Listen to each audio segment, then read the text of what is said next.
तो आज मैं आपको एक अनोखी रहस्यमय कहानी सुनाऊंगा। अगर आप चैनल पर नए हैं तो अभी सब्सक्राइब कर ले तथा कहानी पूरा देखें। अंत में एक अनोखा रहस्य छुपा है। धन्यवाद। तो सुनिए। बहुत समय पहले की बात है। एक गहरे जंगल के भीतर नीलकंठ नामक एक छोटी सी बस्ती थी, जहाँ कबीले के लोग रहते थे। वहाँ सबर नाम का एक युवक था, जो जन्म से ही देख नहीं सकता था। सबर के पास न तो कोई शास्त्र था और न ही उसे यह पता था कि मंदिर कैसे होते हैं। उसके लिए महादेव का अर्थ था वह ठंडी हवा जो उसके चेहरे को छूती थी, वह बारिश की बूंदें जो उसकी हथेलियों पर गिरती थी, और वह मिट्टी की सौंधी खुशबू जो उसे शांति देती थी। सबर ने अपनी कुटिया के पास एक पुरानी सूखी लकड़ी को जमीन में गाड़ रखा था। वह रोज उस सूखी लकड़ी को स्पर्श करता और उसे ही महादेव मानकर अपने हिस्से का आधा भोजन उसके सामने रख देता।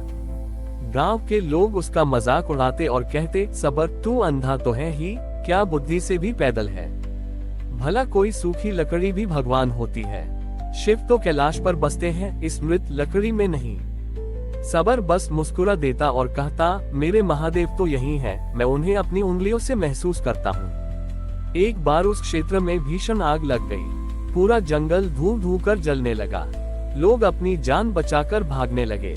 सबर अंधा था, उसे समझ नहीं आ रहा था कि किधर जाए। उसने अपनी उस सूखी लकड़ी को कसकर पकड़ लिया और बोला, प्रभु अगर आप इस लकड़ी में हैं, तो आज मुझे रास्ता दिखाए। तभी एक चमत्कार हुआ। उस सूखी लकड़ी से अचानक हरे भरे पत्ते निकलने लगे और वह लकड़ी देखते ही देखते एक विशाल पारिजात के वृक्ष में बदल गई। हैरानी की बात यह थी कि उस वृक्ष के चारों ओर 10 फीट के घेरे में आग की एक लपट भी नहीं पहुंच पा रही थी। सबर उस ठंडी छाया में सुरक्षित बैठा रहा। जब आग शांत हुई और गांव वाले वापस लौटे तो वे दंग रह गए।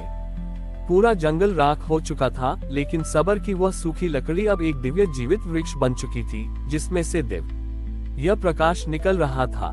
अचानक उस वृक्ष के तने से महादेव की मधुर वाणी गूंजी, सबर दुनिया आंखों से देखती है इसलिए अक्सर भ्रमित हो जाती है, लेकिन तुमने मुझे अपने विश्वास से छुआ है।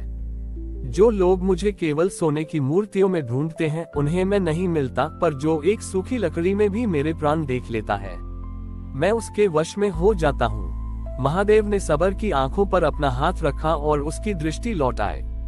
सबर ने पहली बार अपनी आंखों से जो देखा वह कोई मूर्ति नहीं, बल्कि हर जीवित पौधे और मनुष्य के भीतर चमकती हुई महादेव की ज्योति थी। उस दिन के बाद से वह स्थान अमृतरू धाम के नाम से प्रसिद्ध हुआ। इस कहानी से हमें ये शिक्षा मिलती है कि भक्ति के लिए दृष्टि की नहीं, दृष्टिकोण की आवश्यकता होती है। महादेव वहाँ प्रकट होते हैं जहाँ अटूट विश्वास होता है। सबर की दृष्टि तो लौटाई थी, लेकिन अब उसके सामने एक नई चुनौती खड़ी थी। जब गांव के लोगों ने देखा कि सबर की सूखी लकड़ी एक चमत्कारी पारिजात वृक्ष बन गई है, तो उनके मन में श्रद्धा से ज्यादा लालच ने जन्म ले लिया। लोग कहने लगे कि इस वृक्ष के पत्ते और फूल जिसके पास होंगे, वह कभी बीमार नहीं पड़ेगा और धनवान हो जाएगा। एक दिन उस क्षेत्र का शक्तिशाली सेनापति अपनी टुकड़ी के साथ वहां पहुंचा। उसने अपनी तलवार निकाली और सबर से कहा, हटो यहाँ से। ये दिव्य वृक्ष अब राज्य की संपत्ति है। हम इसे उखाड़कर राजा के महल में लगाएंगे ताकि इसकी शक्ति केवल ऊंचे लोगों के काम आए। सबर ने नम्रता से प्रार्थना की, सेनापति जी, ये वृक्ष महादेव का आशीर्वाद है, इसे बलपूर्वक मत ले जाए। ये सबके लिए है, केवल किसी एक के लिए नहीं। लेकिन अहंकारी सेनापति ने सबर की एक न सुनी। जैसे ही उसके सैनिकों ने वृक्ष पर कुल्हाड़ी चलाने की कोशिश की, वृक्ष से एक तीव्र नीली रोशनी निकली और उनकी कुल्हाड़ी मोम की तरह पिघल गई। तभी आकाशवाणी हुई, जो फल को अपनी मुट्ठी में बंद करना चाहता है वह उसे खो देता है, और जो उसे सबके साथ बांटता है वह अमर हो जाता है। सेनापति क्रोध में पागल होकर खुद आगे बढ़ा। सबर ने देखा कि अनर्थ होने वाला है, इसलिए वह दौड़कर उस वृक्ष से लिपट गया। उसने अपनी आंखें बंद की और महादेव से प्रार्थना की, प्रभु मुझे ये दृष्टि नहीं चाहिए, अगर इससे मैं केवल लोगों का लालच देखूं। मुझे फिर से वही अंधकार दे दो जहां मुझे केवल आप दिखते थे, लेकिन इस प्रकृति और इस दिव्य वृक्ष की रक्षा करो। सबर के निस्वार्थ भाव को देखकर महादेव स्वयं एक शिकारी के भेष में वहां प्रकट हुए। उन्होंने सेनापति का हाथ पकड़ लिया और बोले, शक्त छोटी ई का प्रदर्शन वहां करो जहां अन्याय हो, भक्ति पर प्रहार करना कायरता है। शिकारी के स्पर्श मात्र से सेनापति के भीतर का क्रोध शांत हो गया और उसे अपनी भूल का एहसास हुआ। महादेव ने सबर से कहा, सबर, तुम्हारी दृष्टि अब कभी नहीं जाएगी। तुमने सिद्ध किया कि सच्चा भक्त वह नहीं जो वरदान मांगे, बल्कि वह है जो भगवान के दिए उपहारों की रक्षा के लिए खुद को समर्पित कर दे।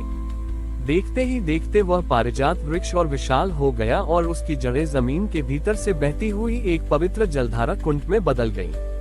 सबर ने उस स्थान पर किसी मंदिर की दीवारें नहीं खड़ी की। उसने उस जलधारा को खुला रखा ताकि पशु पक्षी, निर्धन और अमीर सभी वहां आकर अपनी प्यास बुझा सके।